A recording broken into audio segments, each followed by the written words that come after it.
I haven't had my period in 2 months, and my mom assumes I must be pregnant, so she marches me off to see a doctor. Of all people, the doctor on duty turns out to be my ex, the one I dumped 2 months ago. His face betrays nothing. His voice icy as he says, "Lie on the exam table. Lift your shirt and pull your pants down." When I don't follow his instructions quickly enough, he impatiently pulls my pants down himself. But once the curtain is drawn, he takes off his glasses and hovers over me. We didn't even go all the way. "So, why haven't you had your period in 2 months?" I didn't expect to run into my ex when I was at my absolute lowest. When I was in the lobby earlier, I saw my attending physician's name on the screen, Patrick Hayes. And for a moment, my mind completely shut down. No way. This couldn't be happening. Still, I tried to reassure myself. In a city this big, it wasn't unusual to run into a doctor with the same name. But the moment we locked eyes in the exam room, my heart sank. Neat and unassuming, Patrick wore a white coat that made patients trust him instantly. He was the head of OB/GYN at one of the city's top hospitals. So, who else could he be but my ex? Valerie Carter, right? What seems to be the problem? He asked in a businesslike tone, his slender fingers curling around a pen. Perfect. We had been broken up for barely 2 months, and he could already act like he didn't know me. He was truly ruthless. Granted, what I had said when we broke up had been way crueler than anything he was doing now. My exact words had been,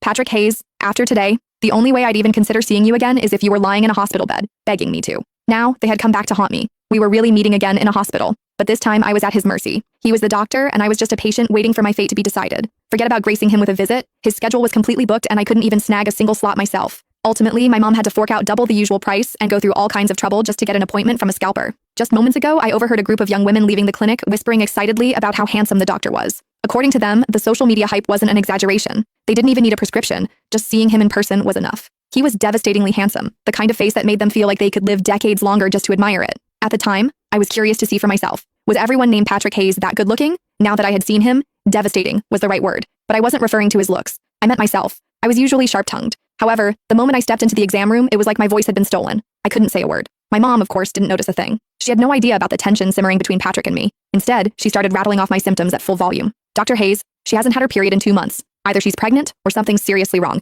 You have to check her thoroughly, please." At this level of awkwardness, I wish the floor would just swallow me whole. "All right, ma'am, we'll take it one step at a time," Patrick replied. With patience, he was genuinely kind, calm, and reassuring. His words immediately put my mom at ease. Then, Patrick lowered his head to scribble in my chart. I clearly saw him write, "Possible pregnancy. Period delayed. No break between relationships and already pregnant with someone else's child." Hold on, was that even a proper medical note? A beat later, he asked, "Do you have a boyfriend?" It was a standard gynecology question. Anytime a patient had period problems, the doctor would ask about it, but before I could speak, my mom jumped in. "Yes, she does, and they're doing great. They're absolutely smitten with each other." "Have you taken a pregnancy test?" Patrick asked again. "Not yet," my mom answered immediately. "The moment I realized her period was late, I rushed her here. Appointments these days are nearly impossible to get." "I see." At first glance, Patrick still looked completely calm.